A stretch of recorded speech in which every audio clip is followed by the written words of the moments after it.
अस्सलाम वालेकुम। 9th class बेटे, open your physics book, page number 103 page आप लोग ओपन करें बेटे। चैप्टर 4 की एक्सरसाइज जो है मैंने वो आप लोगों को मैं करवा दी थी।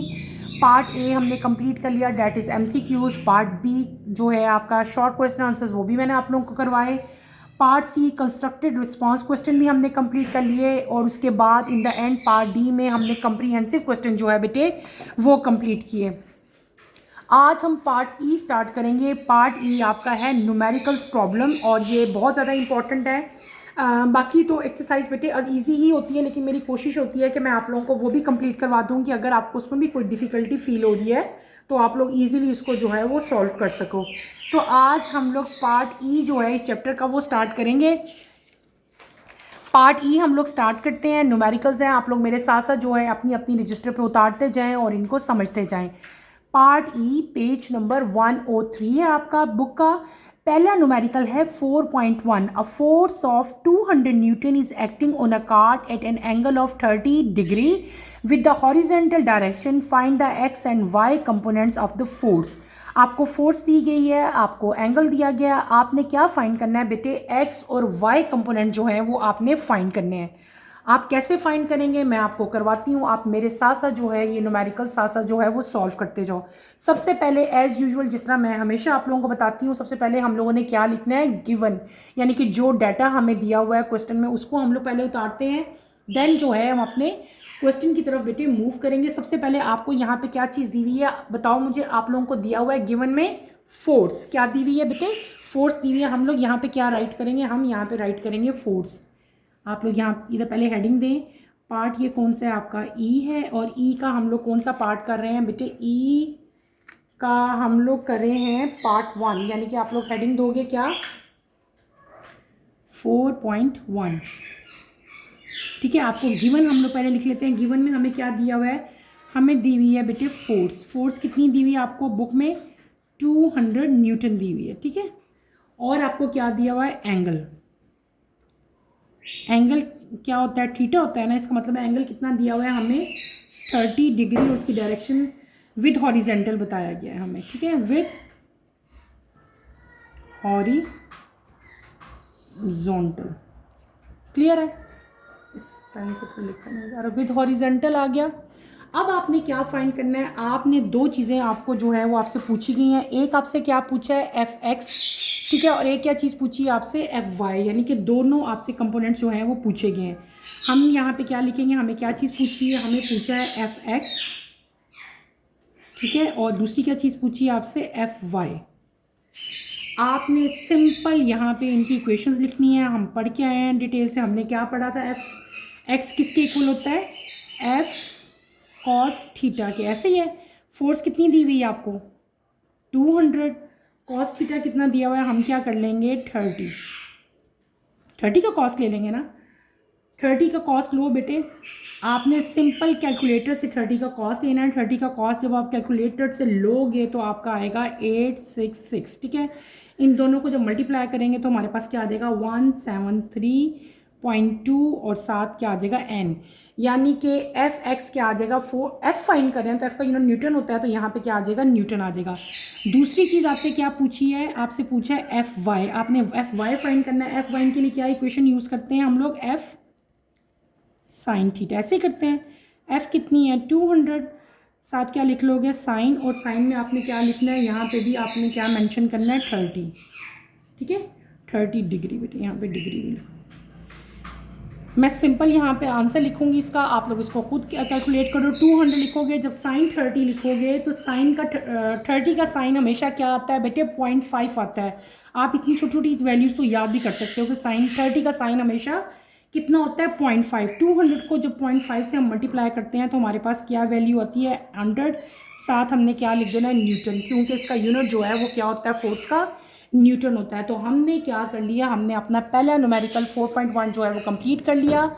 आपने क्या चीज़ फाइंड करनी थी? आपने एफ एक्स और एफ वाई जो है बेटे वो फाइंड करना था, वो हम लोगों ने फाइंड कर लिया। अब हम आते हैं अपने नेक्स्ट न्यूमेरिकल की तरफ, यानी कि 4.2 की तरफ। ठीक है, देखो बुक की तरफ अगर आप लोग। अ force of 300 Newton is applied. ठीक है, एक फोर्स है, कितनी दी है? 300 Newton is applied perpendicular at the knob of the door to open it as shown in the given figure. If the knob is 1.2 meter away from the hinge, what is the torque applied? Is it positive or negative? Simple है, आपके पास एक door है, ठीक है। Door के hinges क्या होते हैं कि जिसके साथ वो अपने फ्रेम के साथ अटैच होता है ना डोर, बेटे डोर का एक फ्रेम होता है, एक डोर होता है। डोर जो है ना अपने फ्रेम के साथ इन चीज़ों के साथ अटैच होता है। आप अपने डोर देख लो रूम के, आपको चले these are known as hinges, ठीक है। आपको बताया हुआ है कि फोर्स आप कितनी यूज़ कर रहे हैं 300। आप अपने नोब को जो है वो ओपन करते हो और नोब जो है वो हिंज से कितना उसका डिस्टेंस है 1.2 मीटर अवे है। आपने बताना है कि इसमें यहाँ पे टॉर्क कितनी प्रोड्यूस हुई है और ये भी बताना है कि टॉर्क जो है वो पॉजिटिव है या वो नेगेटिव है। क्लियर है। अब हम ये न्यूमेरिकल जो है ये बेटे सॉल्व करेंगे। न्यूमेरिकल आपका कौन सा है नेक्स्ट, यानी कि कौन सा 4.2। तो पहले की तरह हमेशा की तरह हम क्या यहाँ पे हेडिंग दे लेंगे बेटे 4.2, ठीक है। 4.2 में आप लोग हमें क्या चीज़ दी हुई है, हमें गिवन में क्या है, हमेशा की तरह मैं यहाँ पे क्या लिखूँगी गिवन। गिवन में क्या है, आपको फोर्स दी हुई है कितनी 300 न्यूटन फोर्स दी हुई है और साथ आपको डिस्टेंस दिया हुआ है। डिस्टेंस को हम लोग क्या कहते हैं, भूल गए हो कि याद है? जब हम टॉक पढ़े थे तो हम इस डिस्टेंस को क्या कहते हैं, distance between knob and hinge. उस डिस्टेंस को हम लोग क्या कहते हैं बेटे, that distance is known as movement arm. क्या कहते हैं उसको, मूवमेंट आर्म। और उसको हम किससे राइट करते थे, स्मॉल एल से, ठीक है। स्मॉल एल यहाँ पे कितना दिया हुआ है हमें 1.2 मीटर, ठीक है। 1.2 मीटर दिया हुआ है। आपने क्या फाइंड करना है, आपने यहाँ पे फाइंड करना है बेटे टॉर्क। क्या चीज़ फाइंड करनी है, टॉर्क। सिंपल आप यहाँ पे क्या करोगे, टॉर्क की वैल्यू अप्लाई करोगे। टॉर्क जिसके इक्वल होता है वो, इतना सिंपल न्यूमेरिकल है बेटे। क्या करेंगे हम, जस्ट क्या कर लेंगे F इंटू एल। फोर्स कितनी है आपकी 300 और L कितना है 1.2। इन दोनों को मल्टीप्लाई करो तो ये क्या आता है 360 न्यूटन। इसका यूनिट न्यूटन है, L का क्या है मीटर है और टॉर्क का यूनिट क्या होता है न्यूटन मीटर। क्लियर हो गया। और यहाँ पे जो टॉर्क प्रोड्यूस होगा, क्योंकि अगर आप अपनी बुक की डायग्राम देखो तो जो दरवाज़ा बेटे टर्न हुआ है वो कहाँ हुआ है, एंटी क्लॉकवाइज डायरेक्शन में। तो एंटी क्लॉकवाइज डायरेक्शन में जो आपका टॉर्क प्रोड्यूस होता है वो क्या होता है, दैट इज़ ऑलवेज पॉजिटिव। क्या है, पॉजिटिव, ठीक है। डोर जो है, फोर्स ने डोर को टर्न किया in anti clockwise direction. Anti clockwise direction का जो टॉर्क होता है डैट इज पॉजिटिव। तो आपका टॉर्क जो है वो पॉजिटिव आया। ऊपर भी अगर आप देख लो तो वैल्यू पॉजिटिव में ही आई है। क्लियर हो गया। अब हम आते हैं अपने थर्ड न्यूमेरिकल की तरफ, ठीक है। थर्ड न्यूमेरिकल देखो बेटे, आपका बुक में क्या दिया गया है, आपको दिया है 2 weights are hanging from a metre rule at the position as shown in the given figure. If the metre rule is balance at is centre of gravity C.G, find the unknown weight. आपको एक जो है diagram नीचे बनाई गई है, उसमें सारा आपका डाटा है। ये क्या चीज़ है, आपके पास एक मीटर रूल है। क्या है, एक मीटर रूलर है, ठीक है। मीटर रूल कहते हैं उसको।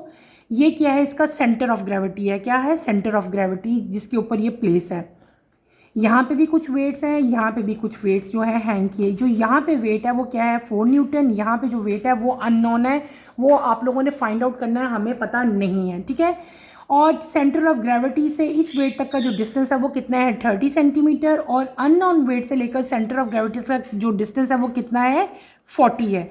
लेकिन आपको उन्होंने क्या बताया है कि ये 2 पोजीशंस बताई हैं, लेकिन आपका जो रूलर है, जो मीटर रूल है वो क्या है, वो बैलेंस है। क्या है, बैलेंस है। तो आपने यहाँ पे जो अननोन वेट है ना, ये इस वेट की वैल्यू नहीं ना पता आपको, आपने इस न्यूमेरिकल में अननोन जो आपका वेट है बेटे उसकी वैल्यू आप लोगों ने फाइंड करनी है। तो let's start with the numerical. हम यहाँ पे अपना न्यूमेरिकल जो है वो स्टार्ट करेंगे। आपको यहाँ पे क्या चीज़ गिवन है, पहले हम लोग क्या लिख लेते हैं, हम लोग यहाँ पे मेंशन कर लेते हैं गिवन, ठीक है। अकॉर्डिंग टू योर बुक, जो क्वेश्चन आपकी बुक में दिया है उसके अकॉर्डिंगली जो चीज़ हमें दी गई है हम उसको पहले जो है वो राइट करेंगे। हम क्या राइट करेंगे, हमें पहले क्या दिया हुआ है, नॉन वेट। एक वेट तो हमें पता है ना कौन सा है, उस वेट को हम लोग क्या सपोज कर लेते हैं, उसको हम सपोज कर लेते हैं W1। जो वेट हमें पता है, जो बुक में दिया है वो कितना दिया हुआ है, वो हमें दिया हुआ है 4 न्यूटन। कितना दिया है बेटे, 4 kg, ठीक है। उसको हम लोग क्या राइट करेंगे, 4 kg आपकी बुक में जो वेट दिया हुआ है हमें। फिर हमें देखो 2 तरह के मूवमेंट आर्म बताएं। एक मूवमेंट आर्म वो है जो हमें नॉन वेट का है ना, यानी कि मूवमेंट आर्म क्या होता है, सेंटर ऑफ ग्रेविटी से लेकर वेट तक जो डिस्टेंस होता है उसको हम लोग मूवमेंट आर्म कहते हैं, ठीक है। तो देखो बेटे ये एक डायग्राम देखो ना, यहाँ से लेकर यहाँ तक जो डिस्टेंस है इसको हम लोग क्या कहेंगे, मूवमेंट आर्म। एक मूवमेंट आर्म ये होगा। मूवमेंट आर्म को हम कैसे राइट करते हैं, स्मॉल एल से, यानी कि ये इसको मैं L1 सपोज कर लेती हूँ और इस डिस्टेंस को मैं क्या सपोज कर लेती हूँ, L2। ये भी मूवमेंट आर्म है, ये भी मूवमेंट आर्म है। ये मूवमेंट आर्म किस वेट की है, जो नॉन वेट है, जो हमें पता है। ये मूवमेंट आर्म किसका है, जो अननॉन वेट है। क्लियर है। अब मैं यहाँ पे राइट करूँगी, हम 2 मूवमेंट्स लेंगे। एक मूवमेंट आर्म लेंगे हम लोग, यहाँ पे आप लोग क्या मैंशन करोगे, movement arm for non wait, ठीक है, नॉन वेट के लिए।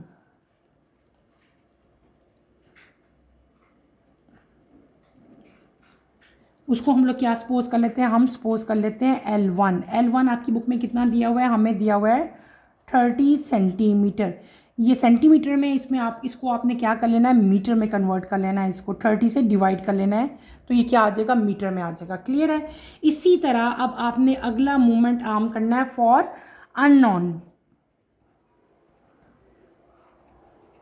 अननॉन वेट के लिए आपने फाइंड करना है। उसको हम लोग क्या कह देंगे, L2 आपकी बुक में कितना दिया हुआ है बेटे, 40 सेंटीमीटर। 40 सेंटीमीटर को भी मीटर में कन्वर्ट करो तो वो क्या आ जाएगा, वो आपका हो जाएगा 0.4 m। हमने फाइंड क्या चीज़ करनी है, हमने फाइंड करना है W2। W1 आपको क्वेश्चन में दिया गया है, W2 जो है यानी कि वेट जो है, दूसरा वेट, इसको हम W2 सपोज कर लेंगे। वो आपके पास क्या है, मिसिंग है। आपने W2 जो है वो इस क्वेश्चन में फाइंड करना है। W2 हम लोग कैसे फाइंड करेंगे बेटे, W2 को फाइंड करने के लिए आप यहाँ पे इक्वेशन जो है जो यूज़ करोगे वो क्या करोगे, मेरे साथ साथ आप लोग करो। हम यहाँ पे इक्वेशन करेंगे, प्रिंसिपल ऑफ क्या यूज़ करेंगे, प्रिंसिपल ऑफ मूवमेंट जो है वो हम लोग यहाँ पे यूज़ करेंगे कि जो क्लॉक वाइज टॉर्क है वो किसके इक्वल होता है, एंटी क्लॉक वाइज टॉर्क के। किसके, clock wise torque is equal to anti clock wise torque, ठीक है। तो ये आप लोग यहाँ पे ऐसे ही राइट करें। आप लोग पहले क्या लिख लोगे, यहाँ पे हेडिंग दो मेरे साथ बेटे। यहाँ पे आप लोगों ने हेडिंग देनी है। हेडिंग आप यहाँ पे देंगे according to principle of movement. यहाँ पे आप लोग लिख लेंगे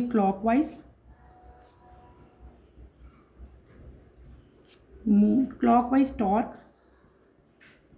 is equals to anticlockwise, ठीक है। मैं यहाँ पे मेंशन कर लूँगी एंटी क्लॉकवाइज। क्लॉकवाइज किसके इक्वल होती है, W1 मल्टीप्लाई बाय L1, ठीक है। L1 क्या होता है, मूवमेंट आर्म। ये किसके इक्वल है, W2 मल्टीप्लाई बाय L2, ठीक है। हमने क्या फाइंड करनी है, हमने ये चीज़ फाइंड करनी है। इस पूरी इक्वेशन को हम इधर ले आते हैं, W2 मल्टीप्लाई बाय L2, इसको हम उधर ले जाते हैं, ठीक है। क्योंकि हमने ये फाइंड करना था ना, इसलिए मैं इसको इधर लेगी। अब आपने फाइंड क्या करना है, आपने W2 फाइंड करना है। W2 को बेटे इधर ही रहने दो। L2 यहाँ पे क्या हो रही है, वहाँ पे जाके क्या हो जाएगी, ये L1 है, डिवाइडेड बाय क्या हो जाएगा, L2। अब आप सिंपल यहाँ पे वैल्यूज पुट करो, 4 × 0.3 डिवाइडेड बाय 0.4, मल्टीप्लाई करो, डिवाइड करो, तो आपकी रिक्वायर्ड वैल्यू क्या आ जाएगी, 3 न्यूटन। यानी कि आपका जो W2 आ जाएगा, जो हमारे पास अननोन वेट था, वो कितना आ जाएगा बेटे, that is equals to 3 newton. वो कितना आ जाएगा, 3 न्यूटन आ जाएगा। क्लियर हो गया। अब हम चलते हैं अपने नेक्स्ट न्यूमेरिकल की तरफ। नेक्स्ट न्यूमेरिकल की तरफ हम आते हैं। नेक्स्ट न्यूमेरिकल आपको क्या दिया हुआ है, अ सीसा इज बैलेंस विद 2 चिल्ड्रन। सीसा का पता है ना बेटे, इस तरह का जो एक स्विंग होता है, एक साइड से ऊपर एक साइड से जो नीचे होता है। अ सीसा इज बैलेंस विद 2 चिल्ड्रन। 2 बच्चे जो हैं वो सीसा के ऊपर बैठे हुए हैं, लेकिन सीसा जो है वो क्या है, वो बैलेंस फॉर्म में है, बैलेंस कंडीशन में है, इक्विलिब्रियम में है। Sitting near the either end, दोनों जो हैं एंड्स की तरफ हैं, ठीक है। Child A weight 30 kg and sit 2 meter away from the pivot, while children B weigh 30 kg and sit 1.5 meter from the pivot. Calculate the total movement on each side and determine if the seesaw is in equilibrium. 2 बच्चे हैं जो सीसा के ऊपर बैठे हैं, दोनों का वेट आपको गिवन है। एक का W1 हम सपोज कर लेंगे, एक का क्या सपोज कर लेंगे, W2। दोनों का पिवट क्या चीज़ है, वो जगह जहाँ से सीसा जो है वो नीचे सेंटर ऑफ ग्रेविटी से अटैच है, वहाँ से लेकर बच्चे तक आपको जो है, यानी कि सेंटर ऑफ ग्रेविटी से लेकर जहाँ पे वो बच्चा बैठा हुआ है वहाँ तक आपको डिस्टेंस दिया हुआ है, एक चिल्ड्रन का भी और दूसरे चिल्ड्रन का भी। एक का डिस्टेंस आपको कितना बताया हुआ है 2 मीटर और दूसरे का डिस्टेंस क्या बताया हुआ है 1.5 मीटर। आपने बेटे क्या करना है, टोटल मूवमेंट जो है वो फाइंड करनी है और आपने ये बताना है कि आपका सीसा जो है वो इक्विलिब्रियम में है कि नहीं है। ठीक है, तो हम लोग ये न्यूमेरिकल करते हैं। एज़ यूजुअल हम लोग क्या लिखेंगे कि हमें गिवन क्या है, पहले हम लोग वो राइट कर लेते हैं। ठीक है, देन हम अपना न्यूमेरिकल जो है उसकी तरफ आते हैं। आपको क्या चीज़ यहाँ पे आप मेंशन करोगे, आप लोग यहाँ पे मेंशन करोगे पहले 4.4। आपको गिवन क्या है, आपको गिवन है मैस ऑफ चाइल्ड ए कह लेते हैं, 2 चाइल्ड है ना, तो हम दोनों को डिफरेंट तरीके से मेंशन करते हैं। ए को चाइल्ड ए कहते हैं, उसके मास को एम ए सपोज कर लेते हैं। एम ए का कितना है आपको दिया हुआ है 30 kg बेटे। ठीक है, और इसका डिस्टेंस जो है डिस्टेंस दिया हुआ है पिवट से, हमें ये भी दिया हुआ है ना, चाइल्ड ए का डिस्टेंस भी आपको बता दिया है। डिस्टेंस किसके इक्वल होता है, बार बार मैं बता रही हूँ, बोलो। और मूवमेंट आर्म को हम किस तरह राइट करते हैं, स्मॉल एल से, क्योंकि ये चाइल्ड ए का इसलिए एल के साथ मैं क्या मेंशन करूँगी ए। ये आपको डिस्टेंस बुक में दे दिया, कितना दे दिया है 2m, कितना दिया है बेटे 2m दिया हुआ है। अब हम कर लेंगे, पहले क्या था मैस ऑफ चाइल्ड ए, अब हम दूसरा भी हमें मैस दे दिया किसका, चाइल्ड बी। यहाँ पे आप लोग मेंशन करो चाइल्ड बी, उसको हम लोग क्या कह लेंगे एम बी। एम बी आपको कितना दिया हुआ है 40 kg। इसी तरह चाइल्ड बी का जो है वो भी हमें डिस्टेंस भी दे दिया। ये डिस्टेंस कहाँ से दिया हुआ है, पिवट से उस बच्चे तक। ठीक है, पिवट से लेकर चाइल्ड तक जो डिस्टेंस है वो भी आपको दिया, उसको हम लोग क्या कह लेते हैं, उसको हम लोग क्या लेते हैं मूवमेंट आर्म। इसको हम लोग कैसे राइट करेंगे, एल बी से बेटे राइट कर लेंगे। किससे राइट करेंगे, एल बी से। ठीक है, एल बी कितना हो जाएगा, एल बी आपको बुक में कितना दिया है बेटे, आपको दिया हुआ है एल बी 1.5। यहाँ पे आप राइट करो उसकी वैल्यू 1.5 मीटर। ठीक है, आपने क्या चीज़ें फाइंड करनी है, आपने 2 चीज़ फाइंड करनी है। एक मूवमेंट करनी है चाइल्ड पहले की, movement of child a child. ठीक है, और उसको हम लोग क्या कहते हैं, हम लोग कहते हैं क्या लेंगे, टॉर्क फाइंड करना है आपने ए का, और दूसरी क्या आपने फाइंड करनी है movement of child B child का, तो इसको हम लोग क्या कह लेंगे टॉर्क बी। ठीक है, ये चीज़ आपने फाइंड करनी है। ठीक है, तो आप लोग, आपको पता है टॉर्क किसके इक्वल होता है, torque is equal to F into L. Torque इसी के इक्वल होता है, फोर्स इंटू मूवमेंट आर्म। लेकिन इस क्वेश्चन में अगर आप लोग गौर करो तो आपके पास तो फोर्स दी नहीं है। इसका मतलब ये हुआ कि पहले हम लोग क्या फाइंड करेंगे बेटे, पहले हम लोग फोर्सेस फाइंड करेंगे, दो फोर्सेस फाइंड करेंगे। पहले एक ए के लिए फाइंड करेंगे और एक हम किसके लिए करेंगे, बी के लिए। तो आप यहाँ पे क्या राइट करोगे, आप यहाँ पे राइट करोगे एफ ए में हम लोग डब्ल्यू ए लेंगे। ठीक है, यानी कि वेट ऑफ फर्स्ट चाइल्ड, तो यहाँ पे क्या आ जाएगा M A into G. W is equal to M G होता है ना, W is equal to M G, और W किसके इक्वल होता है, फोर्स के इक्वल होता है। तो यहाँ पे हम ये वाली वैल्यू लगाएंगे। हम क्या करेंगे 30 मल्टीप्लाई बाय 10 करेंगे, तो आपकी क्या वैल्यू आ जाएगी, आपकी वैल्यू आ जाएगी 300 न्यूटन। ये 10 कहाँ से आया, ये G की वैल्यू थी ग्रेविटेशनल, हाँ G इज इक्वल टू ये आ जाएगी। अब हम क्या करेंगे, फोर्स करेंगे सेकेंड चाइल्ड के लिए, वो किसके इक्वल फोर्स होती है, वो होगी उसके वेट के इक्वल, और वेट किसके इक्वल होता है, एम जी के इक्वल होता है, मैस इंटू ग्रेविटी। तो एम बी इंटू जी कर लोगे तो क्या आ जाएगा, ये आपका 40 मल्टीप्लाई बाय 10, 40 को 10 से करेंगे तो क्या आ जाएगा 400 न्यूटन आ जाएगा। अब देखो आपके पास बेटे 2 फोर्सेस आ गई, एफ ए भी आ गया और क्या आ गया, एफ बी भी आ गया। अब आप लोग टॉर्क फाइंड कर लोगे। पहले हम टॉर्क ए फाइंड करेंगे। टॉर्क ए का फार्मूला क्या लगाओगे यहाँ पे, F A into L A. F A आपको गिवन है, हमने भी फाइंड कर लिया। क्या फाइंड किया 300, एल ए हमें पता है कितना दिया हुआ है, हमें 2। इन दोनों को मल्टीप्लाई करोगे तो आपकी क्या वैल्यू आ जाएगी, आपकी वैल्यू आ जाएगी बेटे 600 न्यूटन मीटर। शाबाश। आगे हम करेंगे टॉर्क बी में हम लोग क्या कर लेंगे, F B multiply by L B. F B अभी हमने फाइंड किया 400, एल बी कितना दिया हुआ है 1.5। इनको मल्टीप्लाई करेंगे तो हमारी जो रिक्वायर्ड वैल्यू है वो कितनी आ जाएगी 600, ये भी 600 ही आएगी। ठीक है, क्लियर हो गया। अब आप गौर करो, ज़रा नोट करो, ये वैल्यू टॉर्क ए की भी 600 आई, टॉर्क बी की वैल्यू भी 600 आई। इसका मतलब क्या हुआ कि टॉर्क ए जो है वो टॉर्क बी के बराबर है, यानी कि यहाँ पे हम क्या लिखेंगे, torque A is equals to torque B. जब क्लॉकवाइज और एंटी क्लॉकवाइज या एक साइड का सीसा का और दूसरी साइड का टॉर्क इक्वल होगा, इसका मतलब क्या होगा कि जो सीसा है वो किस कंडीशन में है, किस स्टेट में है, it is in the state of equilibrium. आपका जो सीसा है वो किस में है, इक्विलिब्रियम है, क्योंकि दोनों साइड के जो टॉर्क्स हैं बेटे वो क्या आए, वो इक्वल आगे, सेम आगे। ठीक है, इक्विलिब्रियम।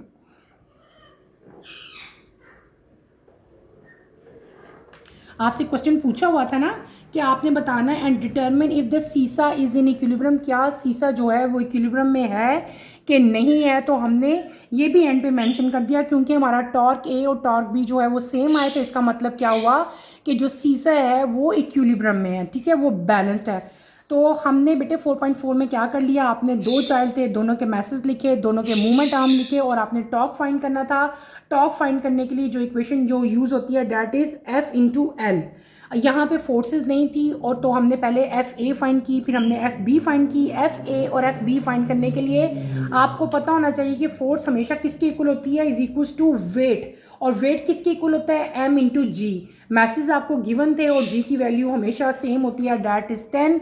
हमने क्या फाइंड कर लिया था, हमने दोनों के फोर्सेस फाइंड कर लिए, उसके बाद हमने क्या कर लिया, दोनों के टॉर्क फाइंड कर लिए, और इन द एंड हमें पता चला कि दोनों टॉर्क्स जो हैं बेटे वो सेम आए। इसका मतलब क्या हुआ कि जो सीसा है वो इन इक्विलिब्रियम है। इज दैट क्लियर बेटे। फर्स्ट 5 न्यूमेरिकल्स जो हैं वो मैंने आपको फर्स्ट 4 न्यूमेरिकल्स जो हैं मैंने आपको कंप्लीट करवा दिए। बाकी न्यूमेरिकल्स जो हैं, जो हमारे प्रॉब्लम्स जो बाकी रह गए हैं, इंशाल्लाह वो कमिंग लेक्चर में मैं आपको कंप्लीट करवाऊंगी। कमिंग लेक्चर की नोटिफिकेशन के लिए बेटे आप चैनल को शेयर करो, लाइक करो और सब्सक्राइब करो। और यहीं पे अपना टॉपिक मैं ख़त्म करती हूँ। इंशाल्लाह कमिंग लेक्चर में दोबारा मुलाकात होगी। टिल देन अल्लाह हाफिज़ 9th क्लास।